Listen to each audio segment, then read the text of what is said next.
South Africa is in many ways pretty similar to Brazil, and it represents sort of vanguard of what's happening, is that, basically as the state fails to provide basic services, various forms of competing private interests, which are in a very way antithetical to any mass political subject, emerge, adopting a hodgepodge of different things, competing over the scraps. And this goes from vigilante movements to private security to the bizarre spectacle of academics and intellectuals who made their name as like preaching Fanon or whatever, being hired by the Guptas to spread propaganda, or Bell Pottinger driving racial tensions in South Africa.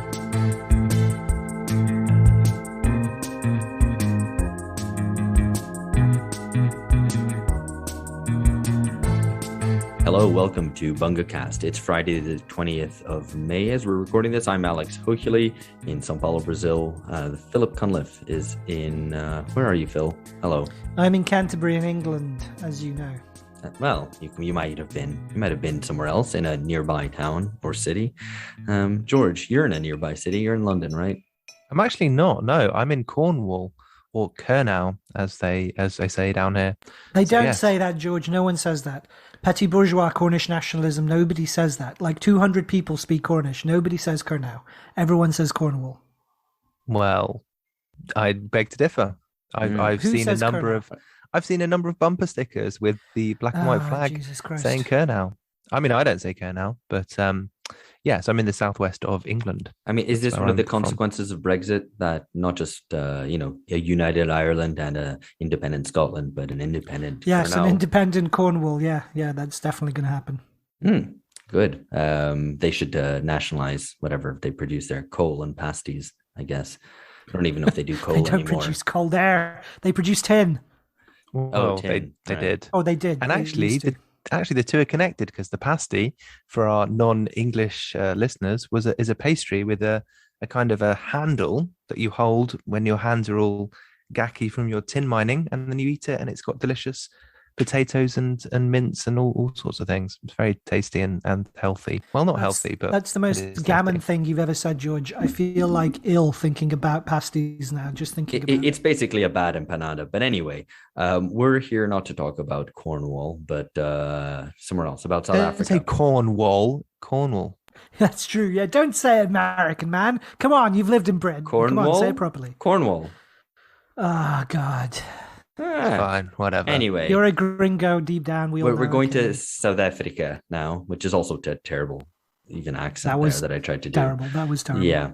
And we are talking to Ben Fogel, who longer time listeners of this podcast will know, as he was frequently on as part of the podcast, and is finishing up his PhD in history, is South African himself, and studies Latin American history and the history of corruption.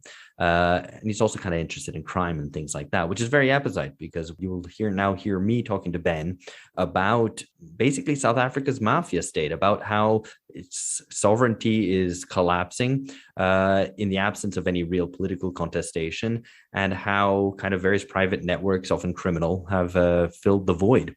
Anyway, all very interesting stuff. Here's me talking to Ben now, and we'll be back for a brief after party at the end of that. All right. Very happy to be talking with Ben, who's in New York. I'm here in São Paulo. How's it going, Ben? It's going okay. And yourself, just in between inflation crises, the end of reproductive rights, moral panics, and the general end of history, depravity of a liberal class trying to make sense of the world. It's going okay. Yeah, no, good. We're going to talk about sunnier subjects like South Africa. So I was just going to start off by making a really dumb point, but I think for listeners, it's worth making, because then Ben can correct me.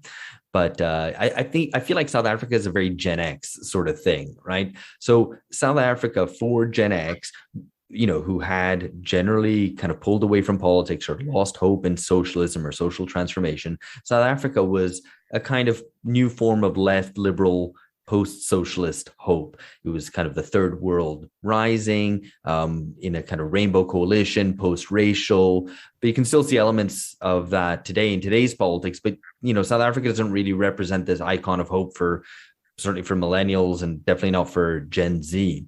Anyway, I just wanted to kind of put that in context. South Africa really did represent some hope, at least for, certainly for Britain, across much of the West and to a certain extent in the US. Don't you think? Well, I mean, I would say in terms of, we talk about what they refer to as the third wave of democratization, the sort of end of, the Soviet Union, the spread of democracy to former autocracies and authoritarian states in Latin America. Really, the apex, the extreme achievement of this moment was South Africa's relatively peaceful transition to democracy in 1994 and to majority rule. And I think it's even more, part of the Gen X appeal is like South Africa is always 10 years behind. So it has like sort of nostalgic vibes, but like, it's more than just like, I would describe the sort of rainbow post-racial. It also, for the left, would mark a big achievement in that finally this brutal racist regime has been defeated, and you have a national liberation movement. Actually, the ANC is the oldest national liberation movement in Africa, come to power, backed by the Communist Party and one of the strongest and most militant trade union movements in the world. It was also offered a hope not just for those who wanted, the Mandela fairy tale stuff, but also those who thought that, this would be a model of progressive governance and social change in one of the most unequal and racially defined societies in the world. Yeah, right. So it obviously, I don't think any of our listeners would buy into the idea that, South Africa is just a basket case and, what's interesting to discuss about it. But it obviously has undergone a pretty stark decline or crumbling, which we're going to get into. But maybe just to set us up, can you tell us, just give us a little bit of a potted history since 1994 to where we are today? Yeah, I think first things first, and this is something which is actually relatively not discussed openly in South Africa. It wasn't really clearly communicated when I was in university or when I was in high school. And I think it's fair to assert there's sort of been a failure to transmit the stakes to a generation, or people don't really know the details outside of South Africa, is that South Africa, far from having a peaceful transition, was really wrecked by political violence from the 1980s to the 1990s. So, and this wasn't just, like classic, state counterinsurgency of, running black ops and disappearing people and torturing people. Well, that certainly was happening. It was also a sort of like contra violence in that apartheid state sponsored the Zulu Nationalist Party, the IFP, to effectively mount a armed insurgency, centering particularly in KwaZulu-Natal and parts of Gauteng now, which was in the Transvaal, which is the two most key economic areas, but also which have a strong Zulu presence, particularly in KwaZulu-Natal. So just for listeners' sake, this would be KwaZulu-Natal is the area, the province around Durban, and then yes, yeah. And then Gauteng is the area around Johannesburg, basically. Yeah. So this violence killed something around 30,000 people, and it was basically armed militias with some police support, often learning the blind eye, or arms supplied from the state going into trade union communities, ANC supporting communities, and killing a lot of people. And at the same time, the ANC would respond by arming itself, or when the UDF, which was the United Democratic Front, the mass front against apartheid before the ANC was made legal again, there were sort of criminal elements that armed in response and conducted operations. So it was quite bloody. I would argue that the violence was driven by the Reactionary Zulu Nationalist Project and backed by the apartheid state, as well as, things like we had, rogue apartheid police working with the, fascist Far Afrikaner right to conduct terrorist campaigns to sabotage peace negotiations.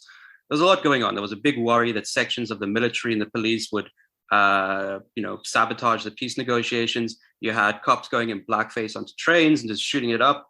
Then you also had the fact that the apartheid state had been sponsoring a civil war in Mozambique, which killed 500,000 people. Its involvement in Angola in the 80s before it was defeated by the Cubans. So there was a lot of violence. So the worry was in 1994 that effectively a form of civil war would erupt as factions of the apartheid state would refuse negotiations backed by the Zulu nationalists and these far-right organizations, and that would lead to like open warfare of a type that you hadn't really seen with the ANC.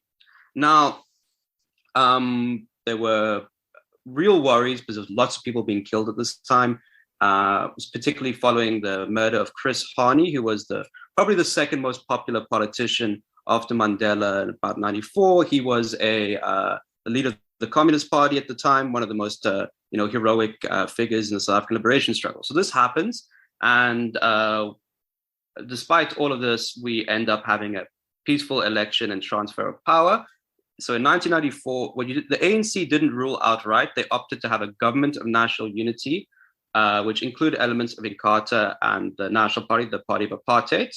This collapses pretty quickly by 1996, and the ANC rules outright. Now, after having come to power on a redistributive platform, promising to do like social democracy, South Africa and inequality, we are the world champions in that, a sort of basic development redistributive project. The ANC turned face and they adopt a neoliberal policy package called Gear 96 against the wishes of the Communist Party and trade unions. And you have this sort of period of, privatizations and issues up to 1999. So 1999, you have Mandela leaves power, is replaced by Thabo Mbeki, who's his deputy, who's kind of got his own vision. He's an intellectual known for smoking pipe and quoting Shakespeare. And he sort of launches his own vision.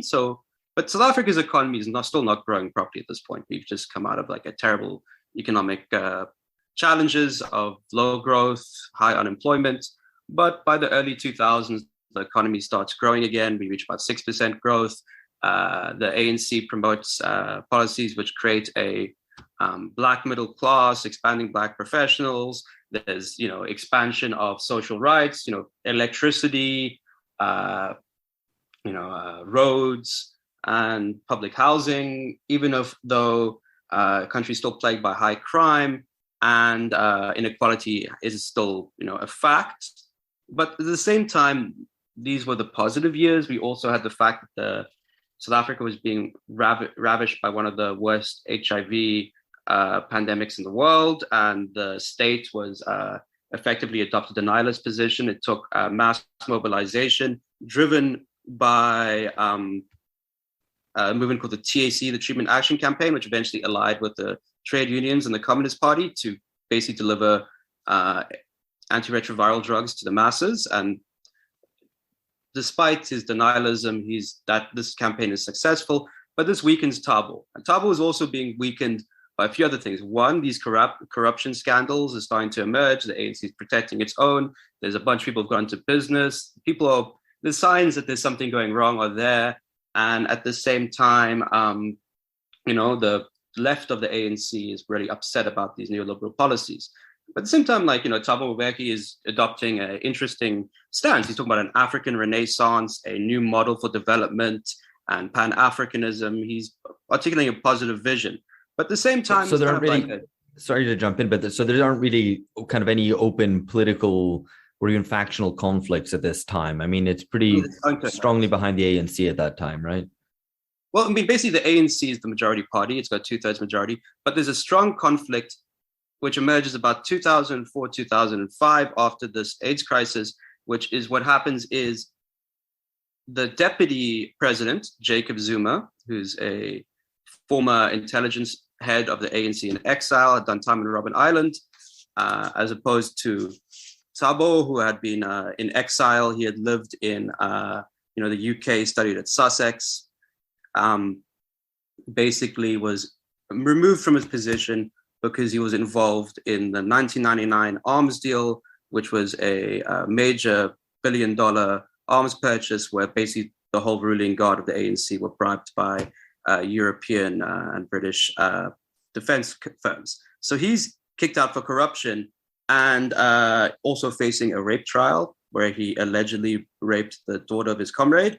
But basically this results in a coalition of the wounded, as it's called, in which Jacob Zuma adopts a populist, ethno-nationalist, 100% Zulu boy. I'm being targeted because I'm Zulu, but also I'm going to be the man of the people against this sort of elitist Thabo Mbeki figure, and be a vehicle for those opposed to neoliberalism.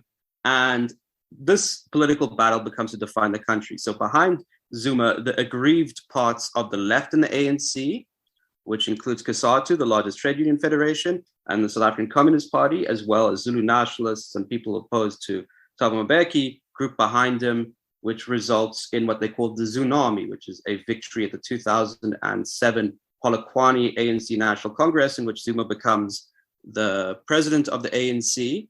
Then they remove Thabo Mbeki from power, and he's replaced with a deputy president. And then Zuma is elected as president of the country in 2009.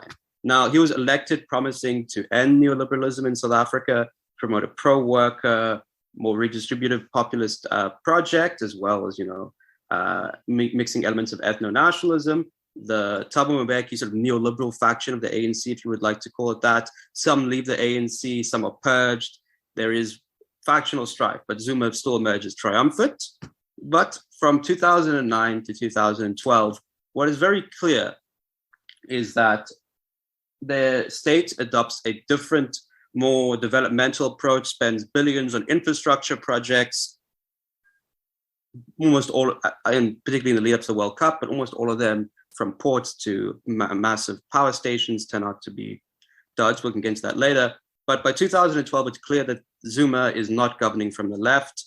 He is doing something different, and the culmination is the 2012 Marikana massacre, where the state guns down striking mine workers in the Platinum Belt, and something is clear that emerges is wrong. So from 2012 to 2014, the trade union movement splits.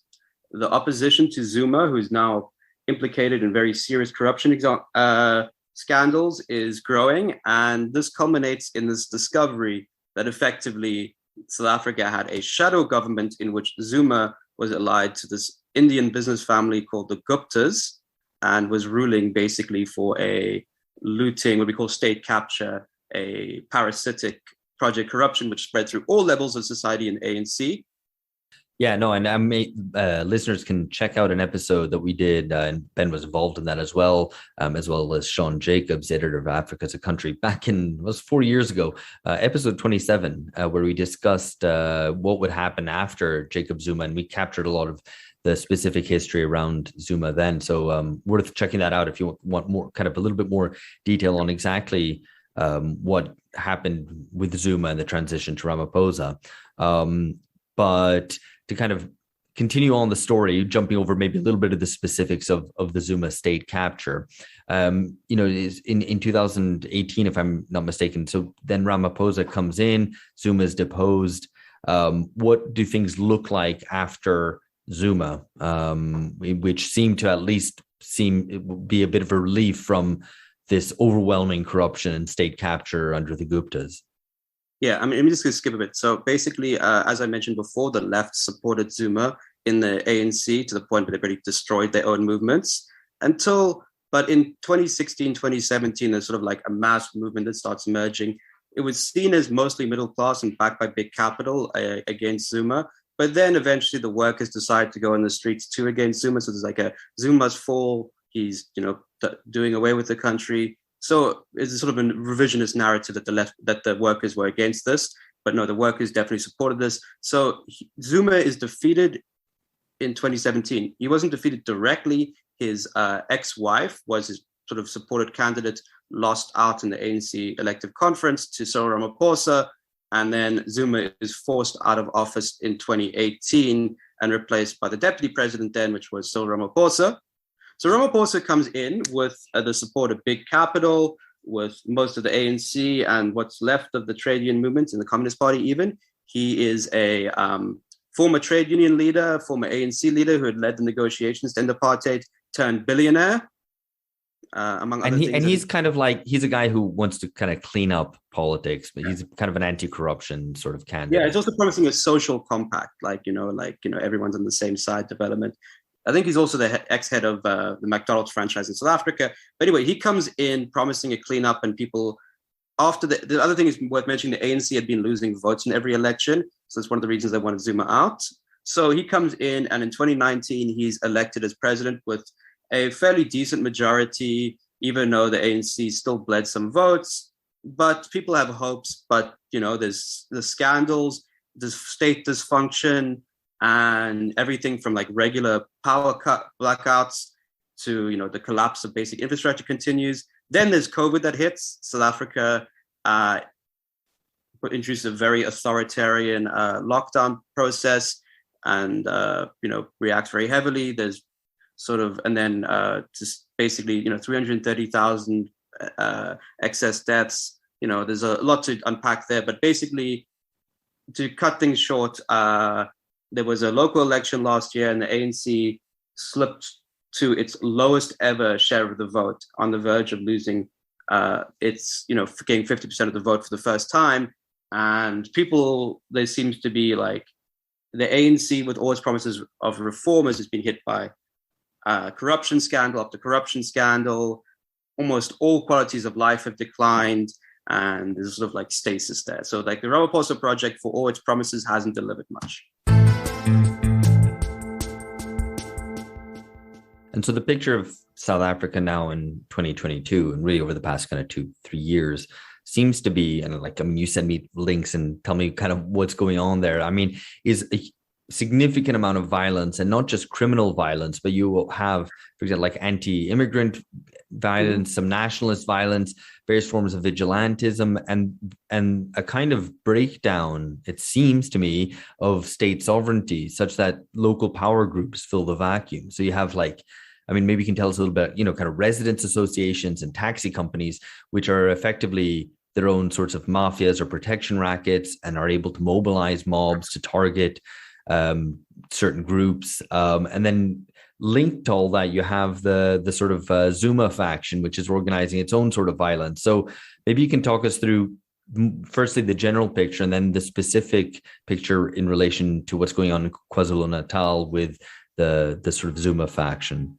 Yeah, so South Africa is in a real mess. So effectively, we've been in an economic, decline for basically a decade now. South Africa is poorer per capita than it was a decade ago, which it's gone basically from an upper middle income to a middle income country. It's an extraordinary slide, especially considering, all the industrial base.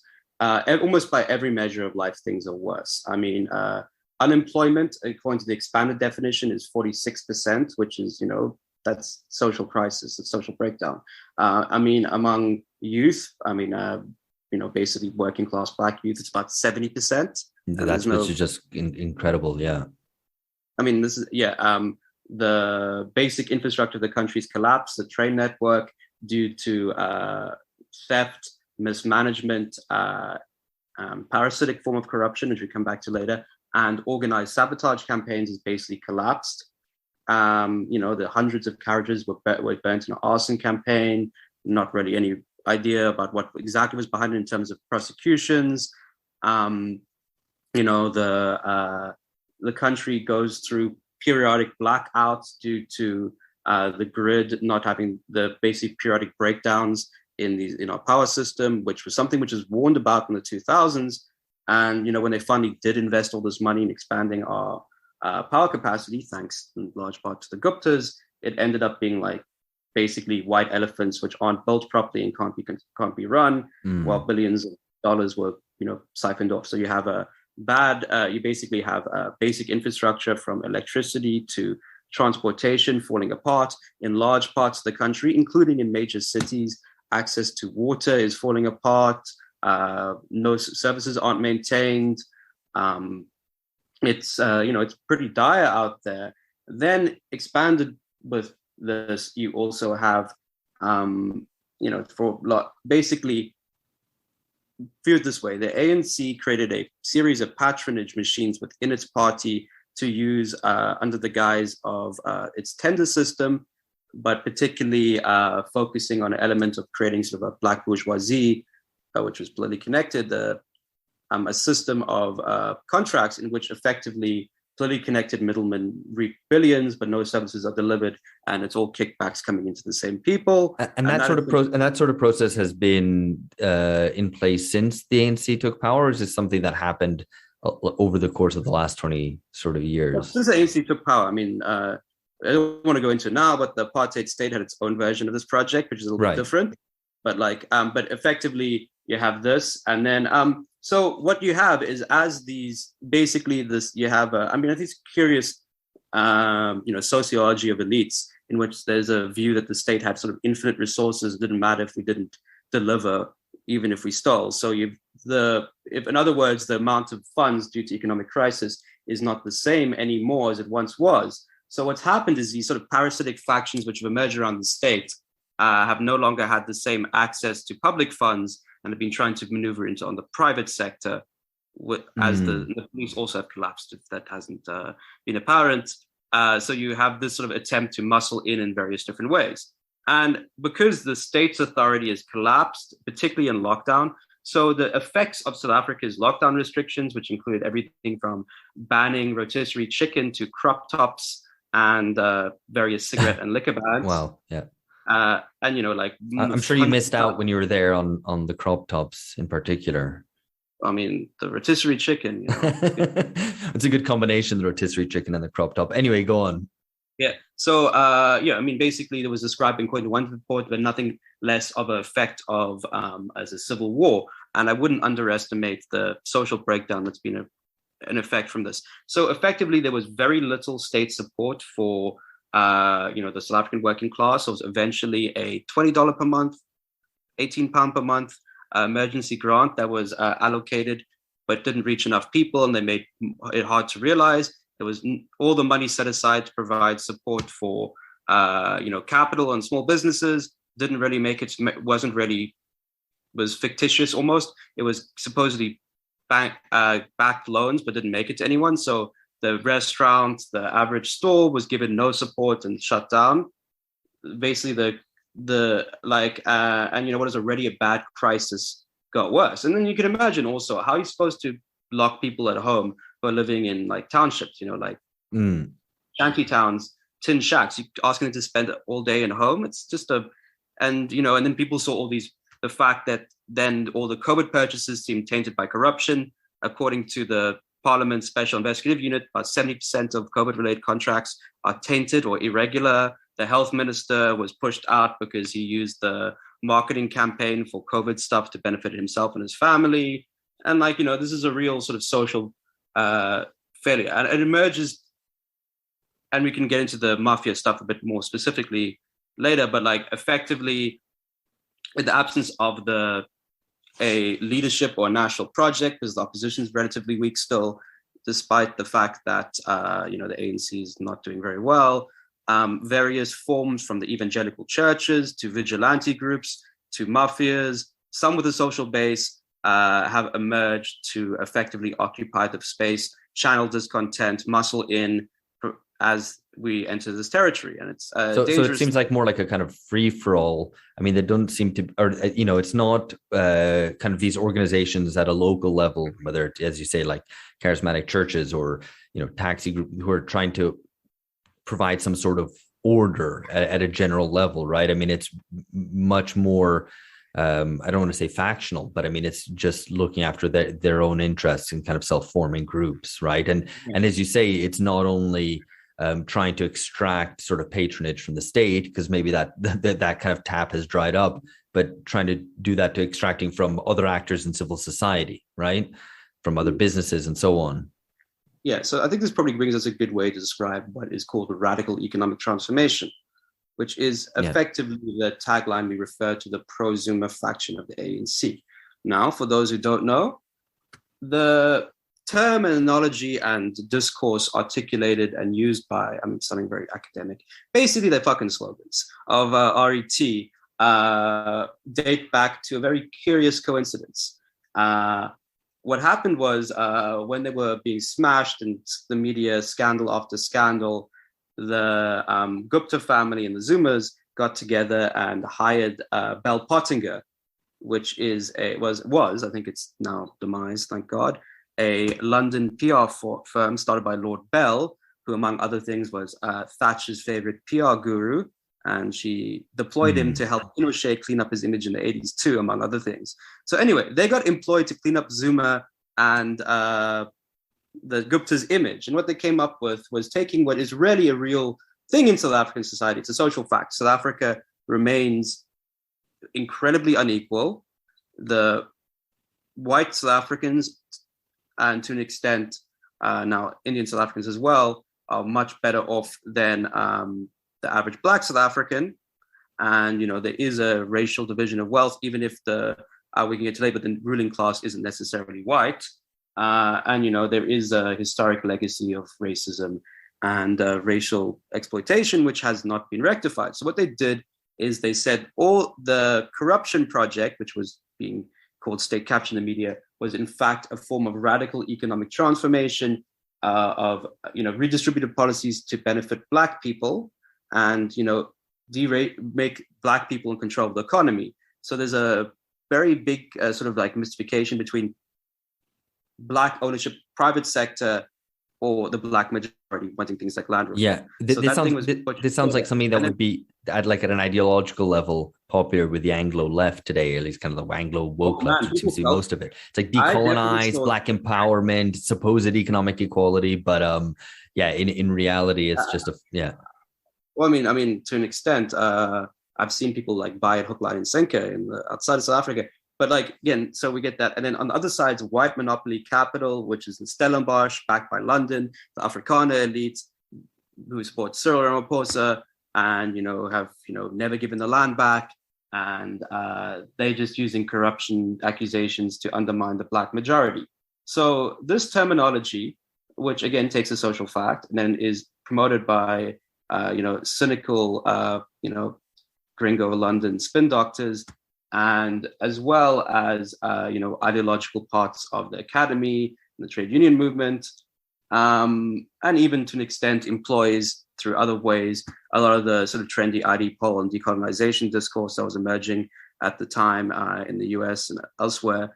And it comes to this hodgepodge and effectively provides this narrative for what this parasitic form corruption stands for. Now, who's in the Zuma side? So RET, which really is like the name of the forces given to Zuma after he's removed from power, is not, it does have a social base, but it's not, I would say, like a single entity. It's more of a set of aligned interests that group together for shared goals, which is ensuring the legal system doesn't get them. They still have continued access to their rackets. And this includes everyone from like traditional leaders, African chiefs, evangelical churches, Mafia associations like taxi associations or cigarette trafficking barons,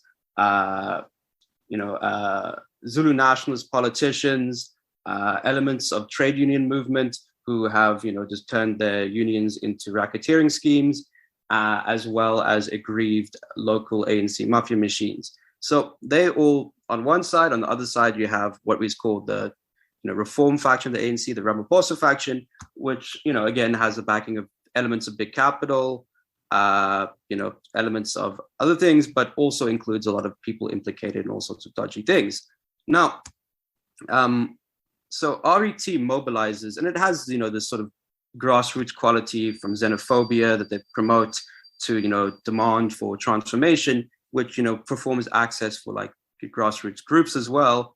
But also its mobilizations are very heavily linked to something else that happened during the Zuma period, was effectively the state security sector was turned into a sort of private, unaccountable militia for Zuma, which they gutted the court system, went missing with billions, sold guns to everyone, basically had their own private things. We've got like a bunch of missing state security agents which have never been accounted for, or high up policemen doing God knows what. So what we really saw is a lot of these revelations about what was going on during this period came to the fore during what was called the Zondo Commission to State Capture, which was the now Chief Justice of South Africa launching a commission. We love our commissions in South Africa into what went wrong.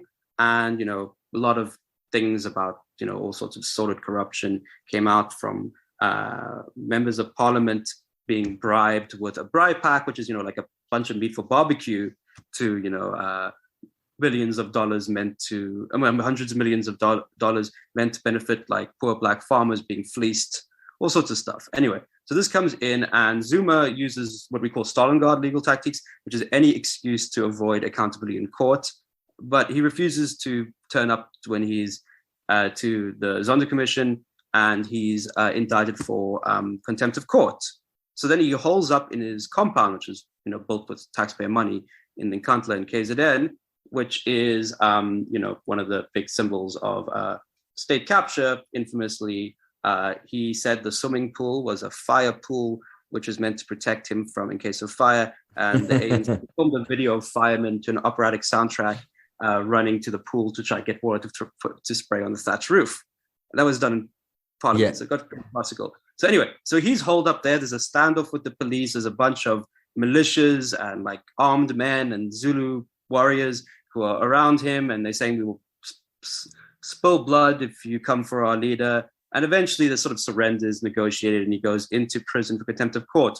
But very soon afterwards, a series of attacks on infrastructure, road blockade started, and was what we call, I guess, a July insurrection in KZN, to an extent Gauteng. So to understand, this was midway through last year that this happened. Right. So to understand South Africa's economy, Gauteng is the center of finance and mining, and South Africa's economy is very mining dependent. So traditionally, the mining wealth goes to Johannesburg and then comes to the major port, which is Durban, through KwaZulu-Natal, to be shipped across the world. And they basically shut down that network, attack the ports. And at the same time, there seemed to be like an indication of, setting looting in motion. There was sort of mass participation, but there was also a targeted campaign led by rogue, elements of intelligence services and ANC leaders. It's all got fuzzy. So effectively, like, to cut a long story short, there was armed sabotage to a terroristic campaign, as well as mass looting and rioting. Over 300 people were killed. Again, most people don't really know how they were killed. There's a very much a lack of accountability. At least, probably $3-4 billion, maybe more, worth of economic sabotage to the country's infrastructure, which probably won't be repaired. What is already a very dire situation made worse. Nobody's really held accountable. All these questions remain. And this was conducted by, I would argue, RET forces to protect Zuma and others from facing potential prosecution. And, the net effect might be 100,000 jobs lost plus. And, and this has happened. The people who led this are still in power and still in the ANC, including in Durban. And the other thing I'll mention is just before that, I mean, because I wanted to kind of, try to clarify what is, really a very messy picture in terms of, and I mean, materially a messy picture, is the fact that you want to try to untangle what is political from what is non-political, from what is public interest to what is entirely private interest, to what is ordered in a certain way and what is chaotic. And it's quite hard to do, right? Because I think you can, like, hearing all this and having read about it, like, you can read this in various different ways depending on your inclination, right? So you can see this sort of intra-ANC factional conflict as effectively political, but with lots of unruly edges and with some patronage and whatever at the sides of it.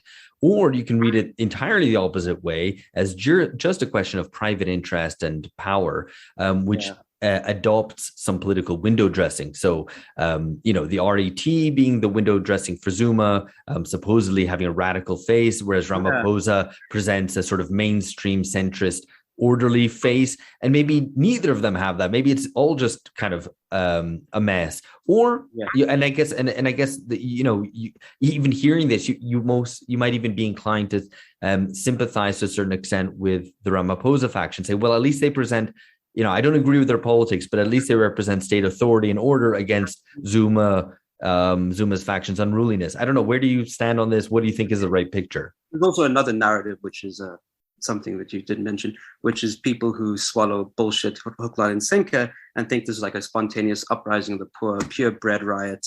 But again, one has to ask, if that was the case, South Africa has been this poor for a while. It has all these same problems. Why occur in a specific time and place?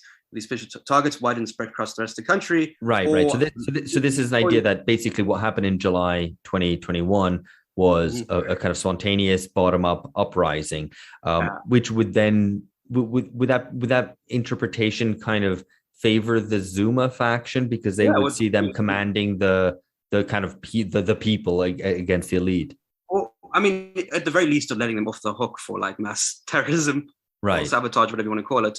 And then there's the other thing is, and again, this is argued by elements of the South African left, including the Marxist left, which I think is completely delusional, is that effectively this whole scare about corruption and RET is just a cover for neoliberalism and the privatization of the state and WMC, which again is the same thing RET is saying, and people end up with that. There's also like the race reductionist narrative as well, which again is common among parts of the university and elements of, the sort of, black middle class or, elites, is that effectively the whole thing is a distraction because the real power in South Africa is white power. And the white ruling class hasn't been held accountable for apartheid. So all of these things. But what I would argue is effectively there's a bunch of things going on. So I would argue there's decentralized state authority in South Africa, which means there's lots of different local political factions competing over resources, which then channel in through various ways into articulating sort of national political things. There is competing, and they also are tied in other ways to what are national political patronage machines competing for power within the ANC. Now, to an extent, RET is more than just a set of buzzwords, which, I mean, following my mate Ryan Burnett, I kind of believe, and I've come to the conclusion that RET also represents a legitimate desire for, by elements of, the ANC elite political actors that wish, I wouldn't say legitimate in terms I support it, I'm just saying in terms of what they view it as a articulation. The fact is the place of economic transformation, especially the crowding out of, basically the continued control of private sector, the command of industry by white South Africans is continuing, and this pace of change is not enough. So we need to take control of it. Again, this is something you've seen in other countries. But that would be effectively black capitalism in the place of white capitalism. Yeah. Again, it's articulated in terms of like a popular nationalist. There's no distinction between the working class. And again, that's something you'd notice quite a bit. And then I would argue even deeper to this is a sort of millenarial quality in the belief that, there's sort of like an infinite pool of wealth, exceptional about South Africa, that can be accessed, and we can start over again even if there's clearly the things are not being fixed. So but at the same time, there's no actual sort of developmental project to make use of those resources, right? I mean, there was, but we squandered it. I mean, like for instance, we spent billions on upgrading our rail system, and we ended up, and again, the RET guys defied it, but trains that were too tall for the tracks in South Africa, for instance. Right. Or like billions on power stations, which are basically like not working, or a port that really didn't serve any economic sense. And so that money that we had, again, this is pushing back against some of the left narratives, which are preaching purely neoliberalism is at fault for our ills, is that the money was effectively squandered. So anyone who knows my work knows I've said in other contexts, anti-corruption is bunk, but I'll defend myself as I'm talking about corruption, is that there's different forms of corruption regimes. There's different forms of patronage regimes. Not all forms of corruption are conducive to development, and not all forms of corruption are not conducive to development. There is, as we say in Brazil, Habermas faz. He robs, but he gets something done, which is the sort of classic machine where you steal 10%, but you make sure the project gets done, and it sort of works even if it becomes a little bit later. In South Africa, we kind of like have more of like 90% disappears and the project never gets completed. Right. And this includes, elements in like there's, including a city which I used to live in. There's greasing the wheels, and then there's basically doing something such that the wheels become completely corrode. Yeah, taking the wheel away entirely or corroding it. Which is pretty much like you have like towns which have like no water supply in South Africa, for instance. And then the other couple of things I'll mention is, so in terms of opposition politics, we haven't really spoken of much. The major opposition party in South Africa has been the Democratic Alliance, which controls the Western Cape and Cape Town, which is this other city we haven't spoken about, which is different racial demographics to the rest of the country. It's like mixed race colored majority in that region. It was growing during the Zuma period, but sort of hit a peak. And then a lot of voters went back to Ramaphosa, and it sort of adopted more of a stance of like seeing it as a party of minorities, doubling down on like appealing to minorities, particularly white minority, but also including colored and Indian minorities. But it's about 22% of the votes. But it is controlled in coalition governments of almost all the major cities in the country, except for, I don't even know what's happening in Nelson Mandela Bay, which is Port Elizabeth. It's kind of a mess there. it's hard to keep track, and Durban, which is under control of the RET faction of the ANC. So, the economic capital, Tshwane/Pretoria, the economic center, Johannesburg, and Cape Town, the other major economic center, are all under DA control. And the next biggest party is the EFF, the Economic Freedom Fighters, which describe themselves as, Fanonian socialist, Marxist-Leninists, but they're best viewed as a faction of the ANC in exile, stemming from the former ANC Youth League.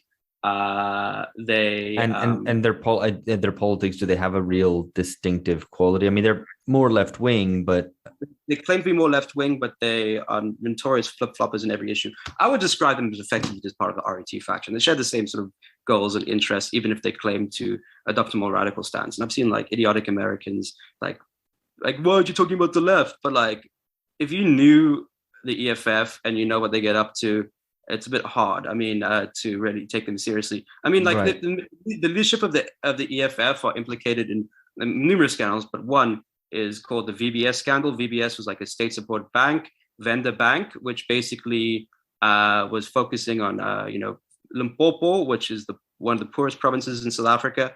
The pensioners had their savings in VBS Bank, which the EFF used to sort of loot. So it's like stealing from poor pensioners. Right. Yeah, and then you have the forces which have emerged as the ANC continues to lose support.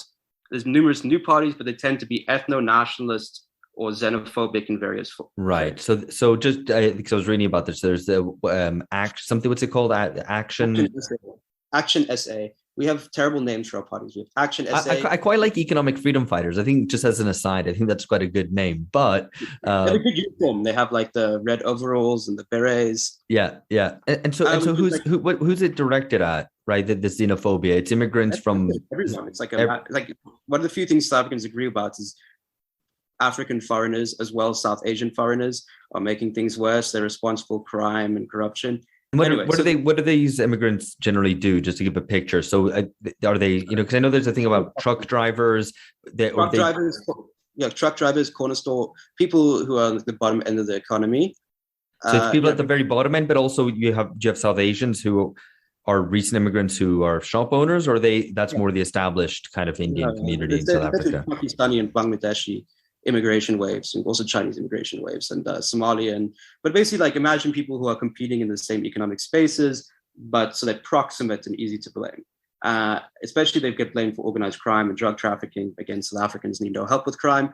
But and then we have smaller parties like the Freedom Front Plus, which is a Afrikaner nationalist party, the ATM, which is another RET splinter group, the Patriarchal Front, which is another big xenophobic party, but is launched by ex-gangster turned businessman turned politician Gayton McKenzie. He was a major boss in one of the biggest prison gangs in South Africa.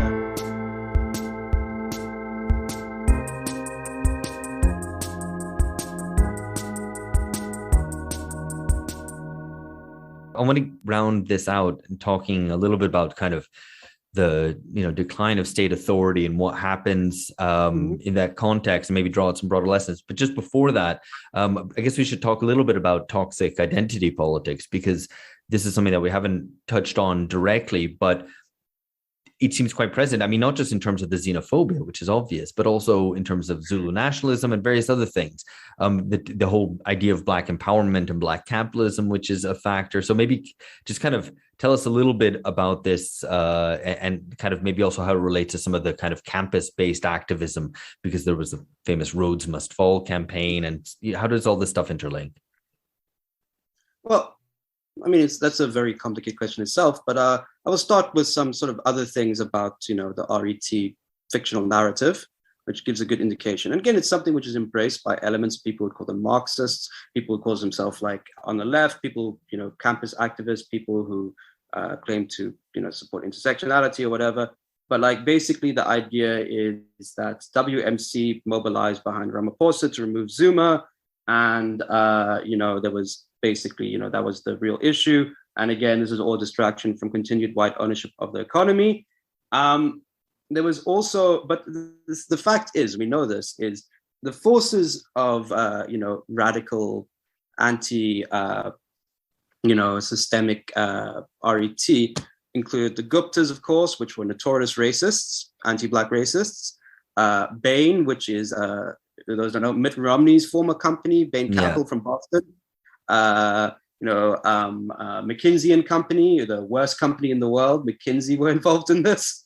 And again, where you can find like massive dodgy craft, you could in a developing nation, you can probably find McKinsey. These are other reasonably big international multinationals as South African capitals, which are very much honky, white, in pale skin. We're making money out of this too, so it's hardly like some sort of anti-systemic thing. So then again, as I mentioned before, there was a working class demand to move Zuma as well. So how would I say? I would say that South Africa as a country again remains racially divided, and what happens is as we've lost any sort of national project of non-racialism or offering its sort of developmental project after 94, various forms of competing racial nationalisms and ethno-nationalisms emerged to fill that gap as the alternatives. So as much as people like bang on about the Rainbow Nation being a neoliberal sellout, the alternatives are not necessarily better. So what emerged as it started on the fringes, pushed by elements of the Black conscious movement, some of them who literally ended up working as Gupta agents later, which is twisted, but it also gets embraced by sets of more mainstream academic stuff, and gets taken up to an extent by some of these movements that emerged in 2015, 2016, is that idea that 1994 changed nothing. It was like a sellout. There's no concrete difference between apartheid and whatever happened. Everything is, the slogan was 1994 changed fuck all, change fuck all. So that narrative, which again sort of mixed with things which you would see in the United States, which is something like Afro-pessimism, or like this sort of original sin narrative of American racism, that nothing ever got better after the Civil War or the Civil Rights Movement, gets adopted as a justification, in other words, for saying that we need more radical economic transformation, or the real power is always going to be like white capital. Now, the South African ruling class, I would argue, is no longer WMC. It's I would argue the biggest white capitalists to an extent are divested from South Africa. They spread the wealth other way, so they might live there, but then their fortunes aren't tied to the South African economy in the same way that the new Black elite is, or the new emerging elite. So this becomes a narrative of justification for fighting these over control of elite spaces effectively, which you also see in the universities. And you see this. So South Africa is a Black majority country. It's 84% African Black, to use the demographic category. So the spaces which aren't Black tend to be elite spaces, and there's an element of using minority, which arguments and forms of understanding being a oppressed minority in a white majority country are being were translated into universities. But the main consequence is, I feel, is like, and I don't think you can. Even if I disagreed with some of the stuff, it's like necessary, like a deterministic narrative, is that there's sort of like this hodgepodge of different, international things being mixed with South Africa's older traditions, which have served as justification for fairly reactionary projects. And at the same time, it's not just in, like the so-called wokes, it's also like the fact is like the Afrikaner right have been like, sniffing MAGA glue. They become, like reading their Jordan Peterson, anti-vax stuff is fairly common in South Africa. So what you have is, what I would argue in terms of, if you want to see, to take it to your question about the future, I know you've written about the Brazilization of the future. South Africa is in many ways pretty similar to Brazil, and it represents sort of vanguard of what's happening, is that, basically as the state fails to provide basic services, various forms of competing private interests, which are in very way antithetical to any mass political subject, emerge, adopting a hodgepodge of different things, competing over the scraps. And this goes from like, vigilante movements to private security, to the bizarre spectacle of, academics and intellectuals who made their name as, like preaching Fanon or whatever, being hired by the Guptas to spread propaganda. So, or like, Bell Pottinger driving racial tensions in South Africa. The other thing is, within RET is a idea of a black majority, which is also hostile to, colored and Indians. So, funny enough, even though that Indian interests have been, in terms of Indian businessmen, been benefiting, not just the Guptas, from some of the hijinks, is that, there's very anti-Indian and anti-colored things. And also like racism against black people is also prevalent in all of these communities. So just a lack of a national project, decline in services, lack of a hope. And the extraordinary thing about this sort of degenerative project of RET, or whatever you want to call it, is how it's permeated almost every institution and led to conflicts from the university system, in which you have somebody I know and respect, Sekela Buhlungu, who is was a vice chancellor of Fort Hare, a noted sociologist of the trade union movement, and one of South Africa's leading intellectuals, being targeted for assassinations by his colleagues for trying to clean up the university. Wow. Yeah. But I mean, so you place most of the blame on kind of RET and sort of that faction, but I guess it's... Yeah, it goes deeper. It goes, the failure, RET is in some ways a symptom of a failure to, again, I don't want to go too structuralist, to, create a national project which grew the economy. And again, there's a sort of subjective factor, the Zim factor. But like the failure to deal with South Africa's core social things, there's many other things feed into. But like, this is what happens when you don't have a national project of unity.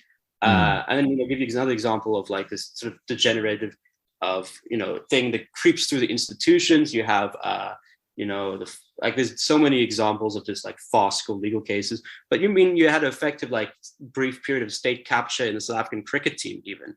I mean, like, yeah, you have. So I just wanted to kind of like in rounding this out, because you have, I mean, ultimately the big story is the decline of state authority, but also maybe even in a deeper sense, demodernization, or in some ways the end of modernization, because it seems that in the absence of both state authority and a sort of universalist project, for development, whether that might be a liberal one or a socialist one, you get the flourishing of all sorts of private and particular interests. So like literally private interests in terms of all the kind of mafia groups, but also particular interests in terms of things grouped around different ethnic identity interests. And that's really stark. I mean, that kind of is in some ways a little bit to come back to where we started, a real decline and crumbling versus the vision from 1994 and the Rainbow Nation, even if that itself was a sort of milk toast or sort of watered down version of earlier ideals of modernization, I think, right? So if that one was a sort of more liberal, as you yourself said, the kind of Rainbow Nation idea was itself maybe a little bit unsatisfactory, and the dreams of development then weren't perhaps that grand. What you have today is definitely a decline relative to that. Again, you cannot maintain any sort of unified society or ability to have a collective interest in a 46% unemployment society. That's like basically majority of the workforce is kind of not employed. That's not a sustainable situation. When you have this sort of economic degrowth, the collapse of the core developmental institutions, the state institutions, because you can't really sustain economic growth if you don't have like a power. And when you have the decline of manufacturing, deindustrialization has also been a factor. There's basically scraps left over, and as the scraps become people competing over it. So I mean, one of the most, and again, these are tied into multinational, organized crime everywhere. These are things aren't like solely located. But I'll give you an example of, a very sort of dystopian one is that, South Africa, the greatest gold deposits ever discovered. There are armed gangs, which are linked to sort of international syndicates, fighting underground in abandoned mines for like sort of artisanal illegal mining over the scraps of South Africa's mineral wealth. And, with machine guns, people get killed fairly regularly in that. That's the sort of image, different criminal groups fighting over the scraps of, the wealth that helped create the British empires, fund the World War I. This is like a very stark image. Then on the other side, you have a sort of like simulacrum or like simulation of like political disputes in which you have, like these sort of like coordinated protests against, like some sort of racist ad campaign by H&M where like the EFF go to like fucking malls and just trash these H&M shops and then get probably a payoff on the side. Or you have these disputes between like white bikers and EFF members over in like small towns over like some sort of like incident of alleged racist crime or something. Then you have like AfriForum going on Tucker Carlson and, you know, the Afrikaner Rights Organization and, you know, speaking of the oppression there. You have like all of these different things. But what you really don't have is, you know, one, a clear project for restoring state capacity. Because, you know, my argument, and I think is something which we should take seriously, as those of us who still subscribe to socialist ideals or, you know, some sort of like collective project for human betterment and political change, is that as radical as you want to sound, you still want to inherit a state with capacity to your project. So, you know, it's kind of like, and the second thing is I often joke, you want to look what like fucking abolitionism looks like in practice, try calling the police in South Africa. You know, what is you know, again, private security is probably the biggest employer in South Africa, which is, you know, kind of depressing. Obviously, people have been talking about white South Africans or rich South Africans living behind walls and only going to private spaces for ages. But now it's got something more, is that you have, you know, sort of vigilante, xenophobic social movements going around, you know, fighting people. You have, you know, communities self-arming, as happened in during the July insurrection, which is in Phoenix, which is a working class Indian neighborhood next to a black neighborhood, which there was allegedly a bunch of the local guys got guns and ended up shooting random bystanders or people around Phoenix who just happened to be the wrong skin color. You have all of this, and it's not a pretty sight. And, you know, like people, and like I find it kind of extraordinary, and this also goes to the media, like our largest daily newspaper chain got captured by RET forces, basically. So you don't even it's hard to get news. So you've got like a declining basis of information about what's even happening in most of the country. You have an absence of political movements offering social change, and you have, you know, like this sort of like deep sort of social despair and sort of apathy, because, you know, in most countries, when you don't have power and the middle class doesn't feel right, they go to the streets. Not so much in South Africa. Then, and I'll just end with this, and, you know, what happens is like you have social movements like Abashlali Basamandolo, which is the largest social movement in South Africa, in Durban, the center of political violence in the country. I think they have had their 23rd activist murdered in the last, you know, 10 years or so recently. But basically you have the state, you know, killing poor people. And again, it's not just poor people anymore because, you know, political sachets, you know, people who engage in very defensive struggles without mounting like a real challenge. So there's this depressing situation in which, you know, the collapse of the Leviathan, the central state authority, produces all of these different forms of micro conflicts, which take political forms, but already like anti-collective subject. And you know, this is, you know, again, people talk about, you know, polarization of the United States or whatever. This is like a very stark view. And I think it's even more advanced than in Brazil, where you still have more state capacity. Yeah. You still have, you know, a police force which might murder more people, but they certainly have the capacity to do things when they want to.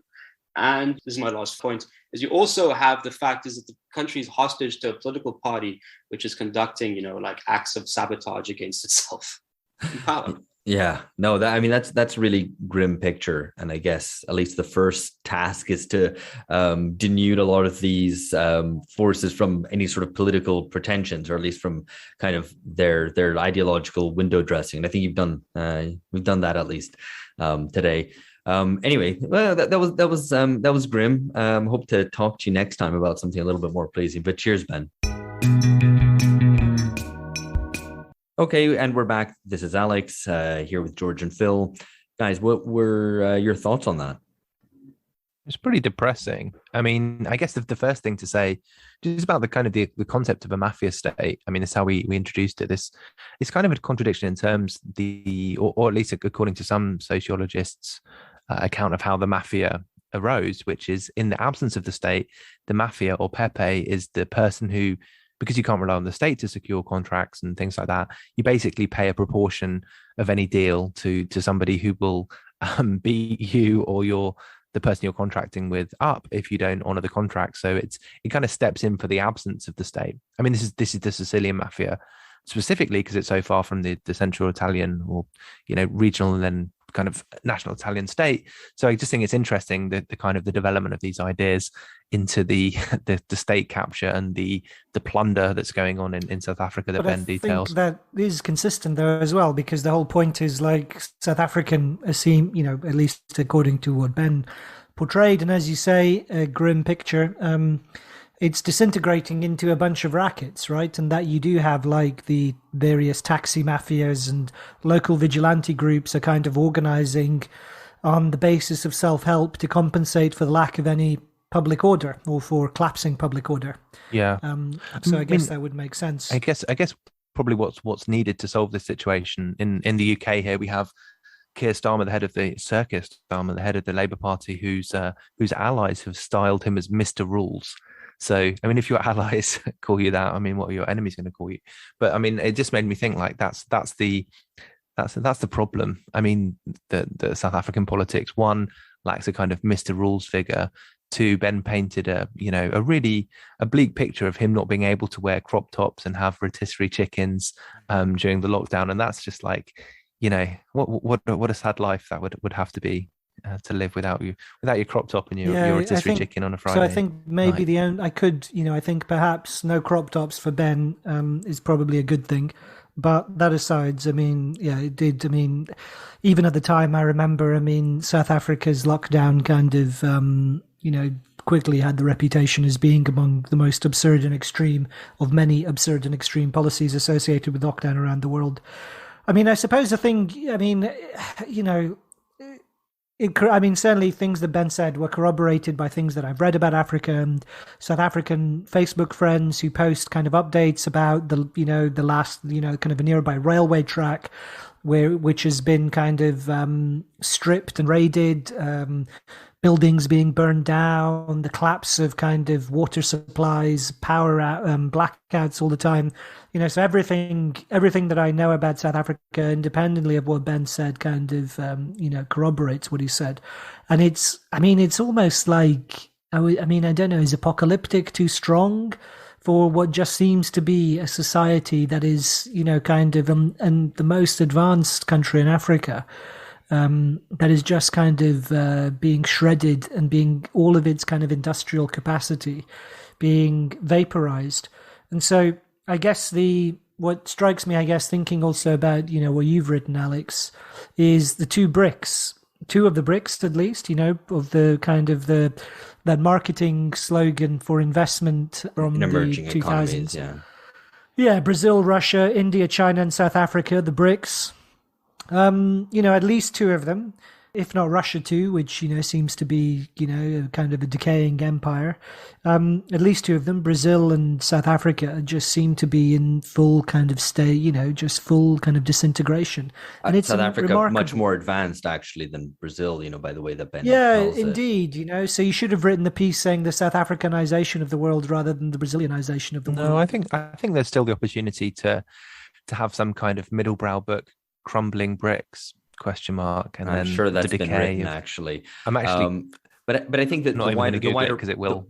Well, what I was to finish the point though about the BRICS, it was to say that it's remarkable basically that they got this kind of gimmick past all of us.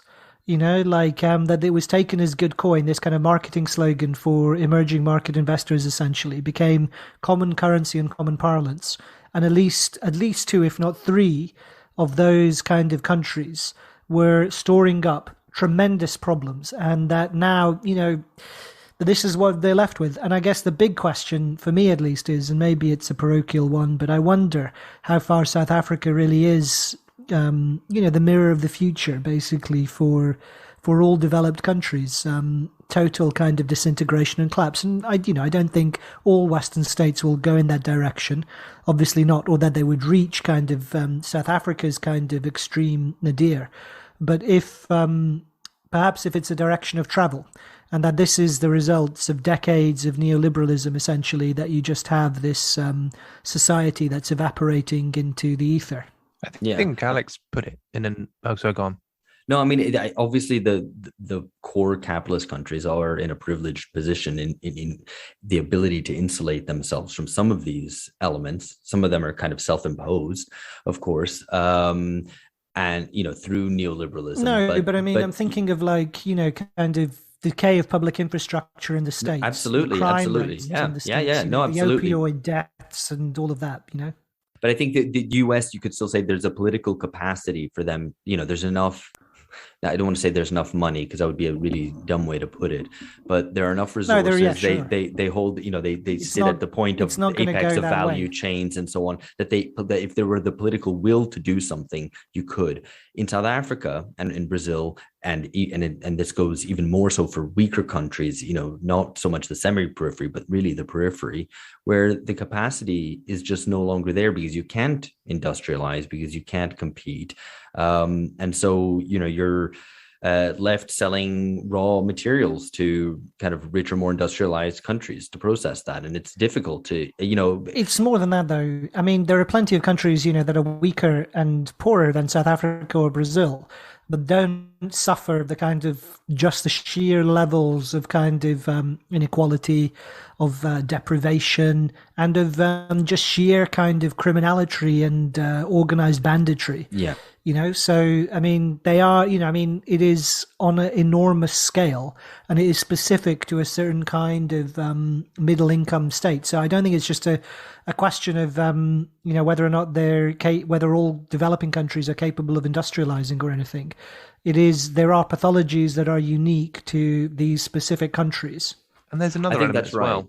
Certainly Latin. Sorry, just to add on to that, but a lot of Latin America faces that level of criminality. I mean, Mexico being a very obvious example, but all through Central America, it's very much the case. Colombia traditionally has always been that as well, where this level of state sovereignty is much less, and conflicts between armed guerrilla groups and the kind of drug mafias. So it's more of a feature of let's say the New World, and South Africa in some ways it would be included in that by being kind of a settler colonial country.